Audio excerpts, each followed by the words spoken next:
Dear aspirants, welcome to second part of the chapter Industry and Commerce of J&K. In this part, we'll discuss about the cement industry in J&K and the most important, the handloom and handicraft sector of J&K. So before we begin our session, here's a brief introduction of our YouTube channel.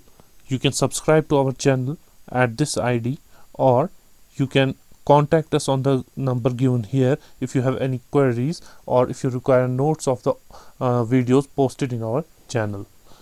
तो अब हम आते हैं हमारे video की तरफ। तो हमारा जो आज का लेसन है उसमें हम स्टार्ट करते हैं पहले सीमेंट इंडस्ट्री। सीमेंट इंडस्ट्री जो है ये एक बहुत इंपॉर्टेंट इंडस्ट्री है J&K में, क्योंकि यहाँ पे जो है हमारे पास लाइमस्टोन रिजर्व्स जो हैं वो पाए जाते हैं। इस चैप्टर के पहले वाले पार्ट में जो हमने इन डिटेल डिस्कस किया है कि लाइमस्टोन रिजर्व्स जो है हमारे J&K में कहाँ कहाँ पाए जाते हैं। तो क्योंकि ये रिजर्व्स हमारे पास मौजूद है, इसलिए इस पे जो इंडस्ट्री बेस्ड है सीमेंट इंडस्ट्री वो भी कश्मीर में काफ़ी ज़्यादा डेवलप्ड है। तो एस्टिमेटेड डिमांड जो सीमेंट की हर साल कश्मीर में है वो है J&K में है वो है 4.5 metric tons per annum. But हमारी प्रोडक्शन कैपेसिटी जो है वो है approximately 0.68 metric tons per annum. तो आप देख सकते हैं डिमांड और सप्लाई में काफ़ी ज़्यादा गैप है, और इस गैप को कम करने के लिए हम काफ़ी सारा सीमेंट जो है वो कुछ स्टेट से इंपोर्ट करते हैं, जैसे राजस्थान और हिमाचल। ठीक है, तो J&K में जितनी सीमेंट इंडस्ट्रीज एस्टैब्लिश हुई हैं वो पूरी की पूरी डिमांड को मीट आउट नहीं कर पा रहे हैं due to limited production capacity. अब जो इंडस्ट्रीज यहाँ पे सेटअप हुई हैं टू प्रोड्यूस सीमेंट, उसमें 98% जो है it is in the private sector. ठीक है, so only 2% of the cement industries in J&K are in the government sector. ठीक है, तो ज़्यादातर प्रोडक्शन जो है ज़्यादा क्या मेजॉरिटी प्रोडक्शन, मैक्सिमम प्रोडक्शन जो है सीमेंट की वो प्राइवेट सेक्टर से J&K में आती है। और इसमें भी जो टॉप की 20 कंपनीज हैं वो 70% ऑफ द प्रोडक्शन के लिए रिस्पॉन्सिबल है। तो इसका मतलब जो है इन 20 कंपनीज़ का मार्केट शेयर जो है वो काफ़ी ज़्यादा है। ये कौन सी कंपनीज़ हैं, क्या कंपनीज़ है, वो आपको याद रखने की ज़रूरत नहीं है। यहाँ पे जो याद रखने वाली बात है कि प्राइवेट सेक्टर का यहाँ पे इम्पोर्टेंट रोल है। अब गवर्नमेंट ने सीमेंट इंडस्ट्री को डेवलप करने के लिए 1975 में सेटअप किया हुआ था Jammu and Kashmir cements limited. तो ये 100% एक गवर्नमेंट ओन्ड कंपनी है। इस कंपनी ने अपना ऑपरेशन जो है पहले खरीव एरिया में स्टार्ट किया था। खरीव जो है ये J&K में फेमस है। यहाँ पे सैफरन की कल्टीवेशन भी इस बेल्ट में होती है, और ये जो है पामपुर एरिया में आता है, तहसील पुलवामा में आता है। तो यहाँ पर जो है पहली बार जो है Jammu and Kashmir cements limited ने अपनी एस्टैब्लिश जो है इंडस्ट्री की थी। उसके अलावा इसका सेकंड प्लांट जो है वो सांबा डिस्ट्रिक्ट में भी सेटअप किया गया। तो दो जगह पे इस जो कंपनी है इसने अपने ऑपरेशन जो है स्टार्ट किए। बट रिसेंटली गवर्नमेंट ने प्रपोज किया है कि इस कंपनी को जो है वो इसमें डिसइन्वेस्टमेंट करेंगे, यानी कि गवर्नमेंट जो है अपनी इन्वेस्टमेंट इस कंपनी से बाहर खींचेगी और इस कंपनी को पूरी तरह से प्राइवेटाइज किया जाएगा। ठीक है, तो गवर्नमेंट सेक्टर में अभी तक जो है एक ही ऐसी इंडस्ट्री है जो सीमेंट इंडस्ट्री को डेवलप करने के लिए सेटअप की गई थी। तो इसके बाद हम आते हैं हमारे हैंडलूम और हैंडीक्राफ्ट सेक्टर में। देखिए J&K जो है यहाँ पे डिफरेंट तरह के हैंडलूम्स और हैंडीक्राफ्ट जो है पाए जाते हैं। यहाँ के आर्टिजन्स जो हैं वो वर्ल्ड ओवर फेमस जो हैं अपने टैलेंट के लिए, अपने स्किल्स के लिए, और डिफरेंट तरह के जो हैंडीक्राफ्ट और हैंडलूम प्रोडक्ट्स हैं वो काफ़ी ज़्यादा डिमांड में है ऑल ओवर द वर्ल्ड।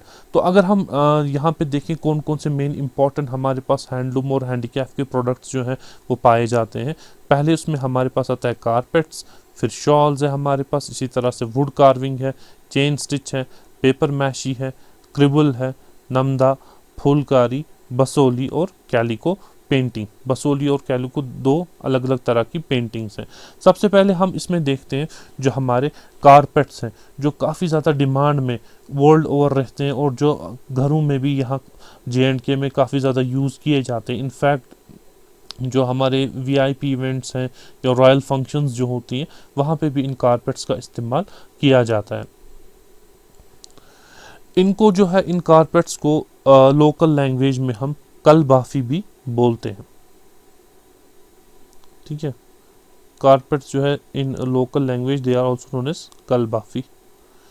ये इंपॉर्टेंट टर्म है, एग्जाम में आपसे पूछी जा सकती है कि Kalbafi is another name for another term for what, तो it's another name for the carpets. और ये जो कारपेट इंडस्ट्री है JNK में, it dates back to 15th century. ठीक है, और इस इंडस्ट्री को यहाँ लाने के लिए जो पर्सन रेस्पॉन्सिबल है, जिसको ये क्रेडिट जाता है, वो है सुल्तान जैनुल आबदीन, जो उस टाइम के किंग थे। ठीक है, ये 15th सेंचुरी में किंग थे यहाँ पे। तो इन्होंने ही आर्टिजन्स को जो है पर्शिया से, सेंट्रल एशिया से कश्मीर में लाया, और उन आर्टिजन्स ने यहाँ के लोकल्स को जो है इस क्राफ्ट में ट्रेन किया, और जिसकी वजह से ये कारपेट इंडस्ट्री जो है यहाँ पे काफ़ी ज़्यादा बूम में स्टार्ट हो गई। अब कारपेट, इन कारपेट्स की जो है एक ख़ास बात है, इसमें जो है एक स्पेशल तरह का नॉट बांधा जाता है इस कारपेट को बनाने के लिए। अब ये नॉट किस तरह का होगा, उसके बेसिस पे हमारे पास डिफरेंट तरह के कारपेट्स हैं, जिसमें एक कारपेट का टाइप है, उसको हम बोलते हैं फारसी बफ। ठीक है, और दूसरा हमारे पास है सहना, या जिसको सिन्ना भी बोलते हैं। ठीक है, सहना सिन्हा और फारसी बफ में फ़र्क क्या है कि इसमें किस तरह का नॉट, इस कारपेट में किस तरह का नॉट जो है वो बांधा जाता है। तो जो डिज़ाइंस जो है इन कारपेट्स में, वो किस तरह के डिज़ाइंस पाए जाते हैं, वो इंस्पायर हैं अगेन पर्शिया से और सेंट्रल एशिया से ही।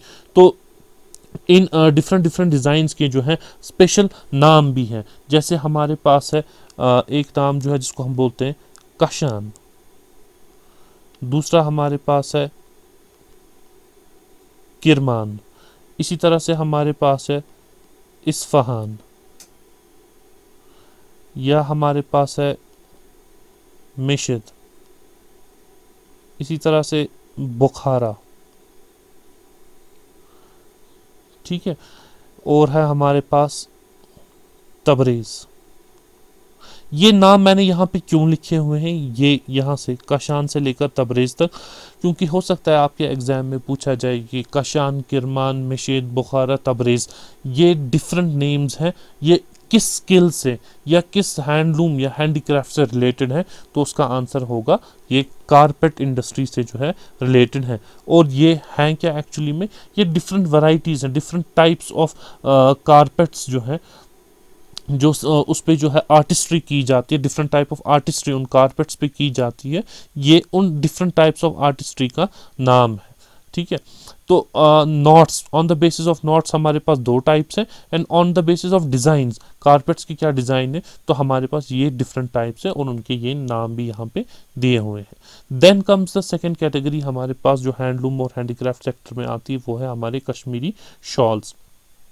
कश्मीरी शॉल्स के भी दो टाइप्स हैं, या तो हमारे पास कानी शॉल होगा, KANI कानी शॉल, या हमारे पास होगा सोजनी शॉल।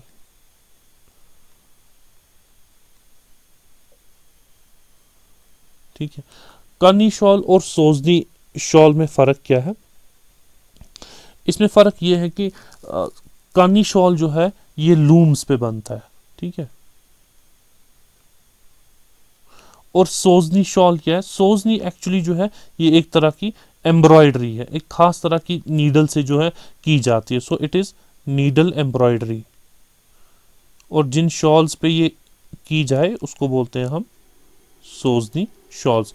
तो कानी शॉल जो है लूम्स पे बनता है, सोजनी शॉल जो है उनको बोलते हैं हम जहाँ पे एक खास तरह की नीडल से जो है एम्ब्रॉयडरी की जाती है। अब जो बेसिक फैब्रिक है जिससे ये शॉल्स बनते हैं वो है हमारे पास 3 तरह के। On the basis of the fabric used in the shawl, या तो हमारे पास होगा शहतूस, या हमारे पास होगा पश्मीना, या तो हमारे पास होगा रफल शॉल। ठीक है, जो शहतूस है ये इसको हम रिंग शॉल भी बोलते हैं। इसको रिंग शॉल इसलिए बोला जाता है क्योंकि ये इतना फाइन होता है, इसका टेक्सचर इतना स्मूथ होता है कि कहते हैं कि अगर इसको किसी रिंग में से भी पास किया जाए तो ये उसमें से भी पास हो जाएगा। जो ये शहतूस शॉल है, ये एक इसका जो रॉ मटेरियल है वो एक ख़ास तरह का तिब्बतन एंटीलोप जो है उससे हमें मिलता है। ठीक है, और ये एंटीलोप जो है ये हिमालयाज में 14,000 फीट पे पाया जाता है। इसी तरह से हमारे पास जो है पश्मीना शॉल है। पश्मीना जो है ये एक स्पेशल तरह का, इसका जो रॉ मटेरियल है वो एक स्पेशल तरह की गोट से आता है। ठीक है, शाहतूस का जो एंटीलोप से आता है और पश्मीना का जो है गोट से आता है, और ये गोट भी जो है 12,000 टू 14,000 स्क्वायर फीट पे हमें मिलता है। और ये खास तौर से जो है ये गोट तिब्बतियन एरियाज पे पाया जाता है। उसके बाद हमारा लास्ट है रफल शॉल। रफल जो है ये मरीनो वूल से बनता है। मरीनो जो है शीप की एक ब्रीड है, तो उससे जो वूल एक्सट्रैक्ट किया जाता है उससे हमारा रफल शॉल जो है वो बनता है। तो ये कश्मीरी शॉल्स जो है इस इंडस्ट्री को भी यहाँ पे किसने बढ़ावा दिया था? तो अगर हम थोड़ा सा इसमें रिसर्च करें, जो हम बुक्स हैं वो देखिए। एक बुक है जॉन आयरविन की by the name of Kashmir shawls. तो उस बुक में लिखा हुआ है कि ये शॉल इंडस्ट्री को भी जो है एट्रीब्यूट किया जाता है to Sultan Zainul Abidin, carpet industry को भी और शॉल इंडस्ट्री को भी। तो उसके बाद हमारे पास थर्ड इंडस्ट्री है यहाँ पे हैंडलूम और handicraft, that is wood carving. Wood carving is nothing but जो हमारे वॉलनट ट्रीज हैं, ठीक है, हमारे जो वॉलनट ट्रीज हैं इससे जो वुड लिया जाता है उसका डिफरेंट टाइप ऑफ फर्नीचर जो है वो बनाया जाता है। उस फर्नीचर पे एक खास तरह की ब्यूटीफुल कार्विंग की जाती है जिसको हम वुड कार्विंग के नाम से जानते हैं। और ये इंडस्ट्री जो है JNK में सबसे ज़्यादा श्रीनगर के अराउंड जो है एस्टैब्लिश हुई है। Then comes the chain stitch. Chain stitch को लोकल लैंग्वेज में जलक दोजी भी बोलते हैं। ठीक है, तो ये इसका दूसरा नाम है जलक दोजी। चेन स्टिच है क्या? ये एक स्पेशल टाइप के जो है रग्स हैं जो एक कॉटन क्लॉथ को यूज़ करके बनाए जाते हैं। कॉटन क्लॉथ के अलावा इसमें वूलन मटेरियल भी यूज़ होता है या सिल्क भी यूज़ होता है। और ये बनाने के लिए एक special type of tool use होता है जिसको हम औरा बोलते हैं। ठीक है, तो एग्जाम में आपसे इस तरह से भी पूछा जा सकता है the tool aura is associated with which of the following crafts. तो उसमें आपको चेन स्टिच एक ऑप्शन होगा, तो ये सही ऑप्शन है। अब चेन स्टिच में जो है डिफरेंट तरह के पैटर्न जो है इस टूल के ज़रिए से बनाए जाते हैं। हमारे पास फ्लावर्स हैं, क्लॉथ पे फ्लावर्स बनाए जाते हैं या ह्यूमन फॉर्म्स बनाए जाते हैं। तो अब जिस तरह की डिमांड होगी, जिस तरह का मार्केट होगा, तो उस तरह के डिज़ाइंस जो हैं इसमें बनाए जाते हैं। अब ये चेन स्टिच के जो रग्स हैं या तो उसको फ्लोर्स पे लगाया जाता है या फिर वॉल हैंगिंग के तौर पे भी इसको यूज़ किया जाता है। Then comes the famous paper mache. Paper mache जैसा कि नाम से ही आपको पता चलती है, इसमें पेपर पल्प का यूज़ एक्सटेंसिवली किया जाता है। पेपर पल्प को यूज़ करके कुछ स्पेशल डिज़ाइंस बनाए जाते हैं और उन डिज़ाइंस के ऊपर जो है ब्यूटीफुल डिफरेंट कलर्स यूज़ करके जो है आर्टिकल्स बनाए जाते हैं। इस इंडस्ट्री को भी एट्रीब्यूट किया जाता है टू सुल्तान जैनुल आबिदीन। तो सुल्तान जैनुल आबिदीन का कंट्रीब्यूशन जो हैंडलूम और हैंडीक्राफ्ट सेक्टर में काफ़ी ज़्यादा है as far as JNK is concern. तो पेपर माशी के जो आइटम्स हैं वो काफ़ी ज़्यादा घरों में भी यूज़ किए जाते हैं, डेकोरेशन के लिए भी यूज़ किए जाते हैं। इस इंडस्ट्री का ओरिजिन जो है एक्चुअली वो चाइना में है। ये एक्चुअली एक चाइनीज़ आर्ट है जिसको जहाँ चाइना में इसको यूज़ किया जाता था हेलमेट्स बनाने के लिए, मिरर केसेस बनाने के लिए, या फिर वहाँ पे मास्क का भी काफ़ी ज़्यादा यूज़ होता है। तो उन मास्क को बनाने के लिए भी इसका इस्तेमाल जो है पेपर माशी टेक्निक का वो यूज़ किया जाता है। अब इसमें जो कलर्स यूज़ किए जाते हैं वो 3 तरह के हैं। या तो मिनरल बेस्ड कलर्स होंगे, या फिर ऑर्गेनिक कलर्स होंगे, या फिर कुछ कलर्स जो हैं वो वेजिटेबल्स से भी एक्सट्रैक्ट किए जाते हैं। तो इन 3 तरह के कलर्स जो है पेपर मैशी क्राफ्ट में यूज़ किए जा सकते हैं। अब इसमें किस तरह के डिज़ाइंस जो हैं वो हमें देखने को मिलते हैं। हमारे पास या तो इसमें मिथोलॉजिकल फिगर्स होंगे, या हमारे पास मिनिएचर मुग़ल पेंटिंग्स होंगी, या हमारे पास इसमें फ्लावर्स जो है वो बनाए जाते हैं, या रिंग बॉक्सेस बनाए जाते हैं, फ्लावर वेसेस बनाए जाते हैं, बोल्स, एस्ट्रे स्क्रीन्स। तो डिफरेंट डिफरेंट टाइप के इसमें जो प्रोडक्ट्स जो हैं वो बनाए जाते हैं as per customers taste and demand. तो बेसिक रॉ मटेरियल जो इसमें यूज़ होता है वो है पेपर पल्प, और कलर जो इसमें यूज़ होता है वो इन 3 तरह के किसी एक कैटेगरी में से कलर को यूज़ किया जाता है। Then comes the crewel. अब ये क्रूअल है कि ये एक स्पेशल तरह की एम्ब्रॉयडरी है, ठीक है।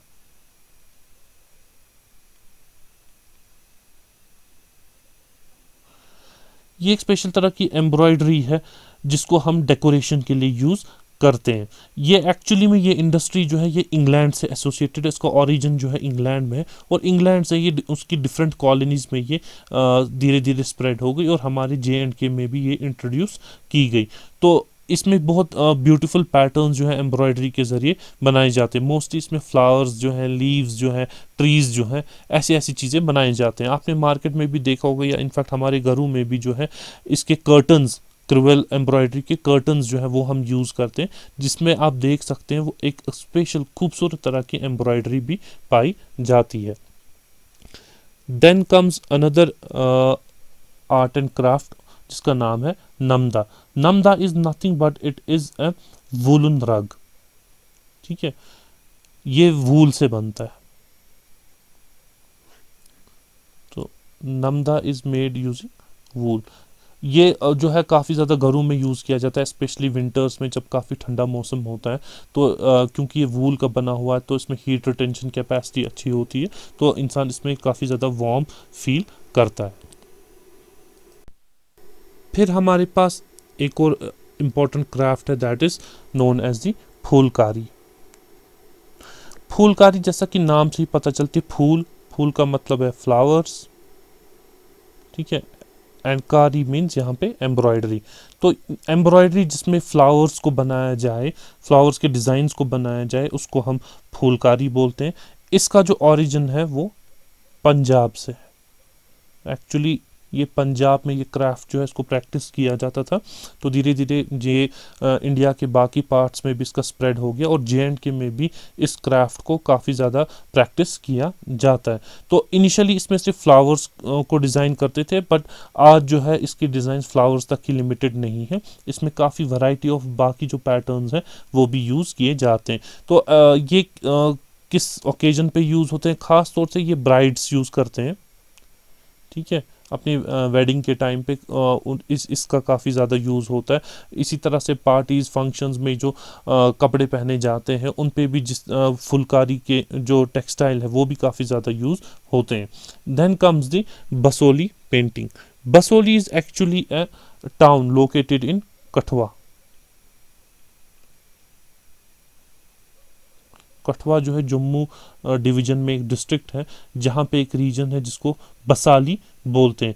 तो ये एक इम्पोर्टेंट सेंटर बन गया पेंटिंग का। ये जो है एक इसको एक काफ़ी ज़्यादा एक इम्पॉर्टेंट अचीवमेंट मानी जाती है इंडियंस की, क्योंकि अगर हम इस पेंटिंग को देखें तो ये काफ़ी एक इंट्रिकेट पेंटिंग है, काफ़ी एक डिटेल्ड पेंटिंग है, जो अपनी इंस्पिरेशन लेती है कहाँ से, वैष्णविज्म से। ठीक है, Vaishnavism is associated with the Hindu religion. तो इस पेंटिंग के जो थीम्स हैं वो मेनली कहाँ से आते हैं, वैष्णविज्म से। इसके अलावा इसमें सिर्फ रिलीजियस थीम्स नहीं है, बल्कि सेक्युलर थीम्स भी पाई जाती है, या हिस्टोरिकल सीन्स वो भी इस पेंटिंग में बनाए जाते हैं। उसके अलावा लिटरेचर से रिलेटेड पेंटिंग जो है वो भी इसमें की जाती है, या फिर कॉन्टेम्पररी इश्यूज पे, कॉन्टेम्प्रेरी इश्यूज पर भी बसोली पेंटिंग में जो है पेंटिंग्स बनाई जाती हैं। अब बसोली पेंटिंग को हम बोलते हैं पोएम इन कलर्स भी। ठीक है, it is a poem in colours, मतलब अगर हम पोएम को कलर्स में एक्सप्रेस कर पाते तो जो पेंटिंग उसको सबसे बेस्ट एक्सप्रेस करती है वो है बसोली पेंटिंग। यहाँ पे इंपॉर्टेंट चीज़ एक याद रखने के लिए है कि बसोली पेंटिंग को जो है जीआई टैग भी मिल चुका है। जीआई टैग हमने काफ़ी बार डिस्कस किया हुआ है, वो हम यहाँ पे रिपीट नहीं करेंगे, बस इतना आपको याद रखना है कि बसोली पेंटिंग को भी जीआई टैग जो है वो मिल चुका है। अब ये पेंटिंग जो है की किस पर जाती है, या तो ये पेपर पे की जाती है, या तो ये क्लॉथ पर की जाती है, या फिर वुड पर। और इसमें जो कलर्स यूज होते हैं या तो वो केमिकल डाइज होते हैं, या फिर नेचुरल कलर्स भी हम इसमें यूज करते हैं। तो दोनों तरह के artificial as well as natural colours भी इसमें यूज किए जाते हैं।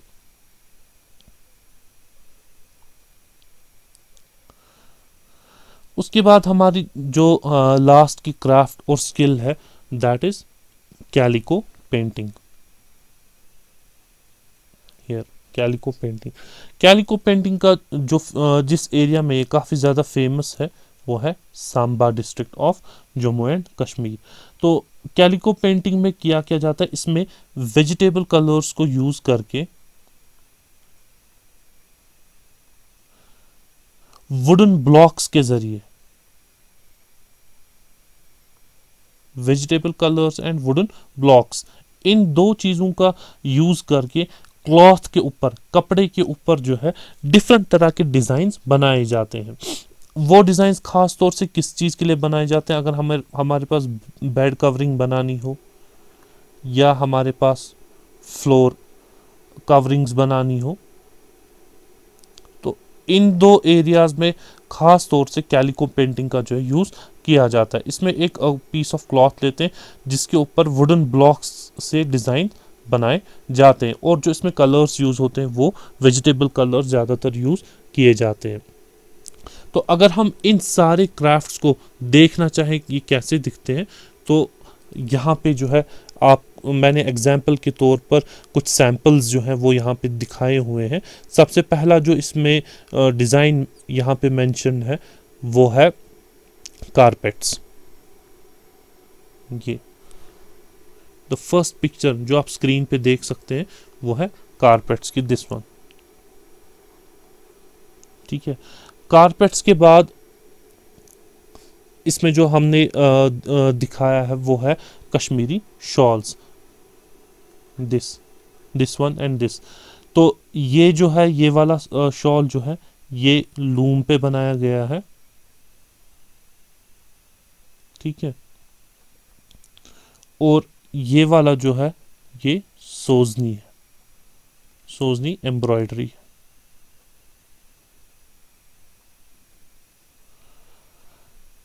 तो इसी तरह से ये हमारी वुड कार्विंग हो गई। ये वॉलनट ट्री से वुड जो है निकाला गया है, और उस पे आप देखिए ब्यूटीफुल कार्विंग्स जो है वो की गई हैं। इसी तरह से हमारे पास आगे जो डिफरेंट सैंपल्स हैं वो है chain stitch, this one is chain stitch. ठीक है, और ये है हमारे पास paper meshy.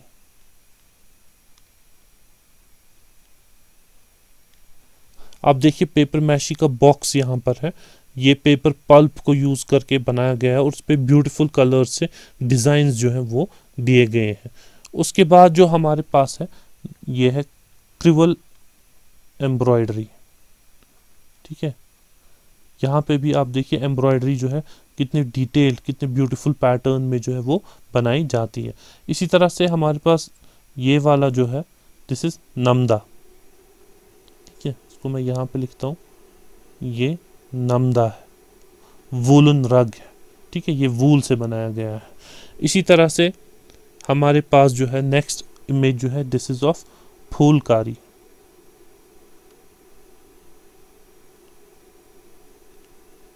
This is Phulkari. और उसके बाद जो है ये है Basohli painting. This is Basohli painting. और लास्ट में जो हमारा आता है important that is calico painting. ठीक है, ये जो डिफरेंट डिजाइन्स आप देख रहे हैं ये वुडन ब्लॉक्स को यूज करके ये प्रिंट्स इस क्लॉथ पे, इस टेक्सटाइल पर जो है डाले गए हैं। तो आपको थोड़ा सा विजुअली भी ये इमेजेस देखकर थोड़ा सा आपको याद रहेगा कि किस तरह का क्राफ्ट जो है वो दिखने में कैसा है। और एग्जामिनेशन में जब आप किसी चीज़ को प्रिपरेशन के दौरान देखेंगे तो एग्जामिनेशन में उसको रिकॉल करना जो है और ज़्यादा आसान हो जाता है। अब इस सेक्टर को प्रमोट करने के लिए हमारी गवर्नमेंट ने जो है एक इंस्टीट्यूट को सेटअप किया हुआ है जिसका नाम है Indian Institute of Carpet Technology. ठीक है, ये मिनिस्ट्री ऑफ टेक्सटाइल्स ने सेटअप किया है in the UT of JNK। इसका काम जो है वो है to promote the carpet industry of JNK। कैसे इसको प्रमोट करें? By doing research. इसका मैंडेट क्या है? ये इंस्टीट्यूट काम क्या करता है? रिसर्च करता है, मॉडर्न टेक्निक्स को इंट्रोड्यूस करता है इन द कारपेट इंडस्ट्री। ठीक है, उसके अलावा ये ट्रेनिंग प्रोवाइड करता है तो आर्टिजन्स, और ये कोशिश करता है कि फुल पोटेंशियल जो है इस इंडस्ट्री का, कारपेट इंडस्ट्री का, वो यूटिलाइज हो जाए। यानी कि जितनी कैपेसिटी JNK यूटी में कारपेट इंडस्ट्री को एक्सपैंड करने की है, प्रोडक्ट्स बनाने की है, वो फुल कैपेसिटी तक पहुंच जाए। तो मेन रोल जो कारपेट इंडस्ट्री को डेवलप करने में जिसका है वो है Indian Institute of Carpet Technology which has been set up by Ministry of Textile, Government of India under the Society Registration Act of 1860। तो इसके अलावा हमारे पास JNK में कुछ और प्रोडक्ट्स ऐसे हैं जिनको GI टैग भी जो है मिला हुआ है। टोटल हमारे पास ऐसे 7 क्राफ्ट्स हैं। बसोली पेंटिंग जो मैंने मेंशन किया, उसके अलावा हमारे पास जो है यहाँ के कारपेट्स को भी GI टैग मिला हुआ है, पश्मीना को, सोजनी को। तो ये मैं यहाँ पे मेंशन करता हूँ किन किन प्रोडक्ट्स को GI टैग मिला है। कश्मीरी कारपेट्स, इसी तरह से पश्मीना, सोजनी। सोजनी जो है एम्ब्रॉयडरी है। इसी तरह से खत्मबंद। खत्मबंद जो है ये एक स्पेशल तरह की सीलिंग है जो वुड की बनाई जाती है और इसमें भी डिटेल जो है कार्विंग की जाती है। Khatamband is a actually ceiling made of wood. और इसी तरह से हमारे पास वॉलनट वुड कार्विंग, इसको भी GI टैग मिला हुआ है। देन हमारे पास पेपर मैशी है,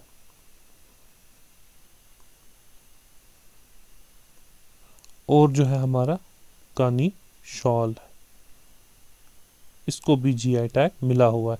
तो ये 7 प्रोडक्ट्स बसोली पेंटिंग के अलावा इन सब को भी जीआई टैग मिला। तो टोटल हम बसोली पेंटिंग को लेकर हमारे पास 8 ऐसे प्रोडक्ट्स हैं हैंडलूम और हैंडीक्राफ्ट सेक्टर में जिनको जीआई टैग मिला। और ये 8 के 8 आपको बिल्कुल याद रखते हैं, बिल्कुल अच्छी तरह से आपको ये रिकॉल होने चाहिए एग्जामिनेशन में, क्योंकि मोस्ट प्रोबेबली ये पूछा जा सकता है कि किस प्रोडक्ट्स को, आपको लिस्ट ऑफ प्रोडक्ट्स दी गई होगी तो उसमें से आपको पूछा जाएगा कि किस किस प्रोडक्ट को जीआई टैग मिला है या किस किस प्रोडक्ट को जीआई टैग नहीं मिला है। तो हमारे इंडस्ट्री एंड कॉमर्स चैप्टर में ये हमारे लास्ट के 2 टॉपिक थे जिनको हमने आज इसमें कवर किया हुआ है। तो इसके साथ ही हमारा ये चैप्टर जो है यहाँ पे कंप्लीट होता है। तो नेक्स्ट हमारा जो वीडियो होगा उसमें हम देखेंगे about the infrastructure development in the UT of JNK। तो हम मिलते हैं हमारे नेक्स्ट वीडियो में। Thank you.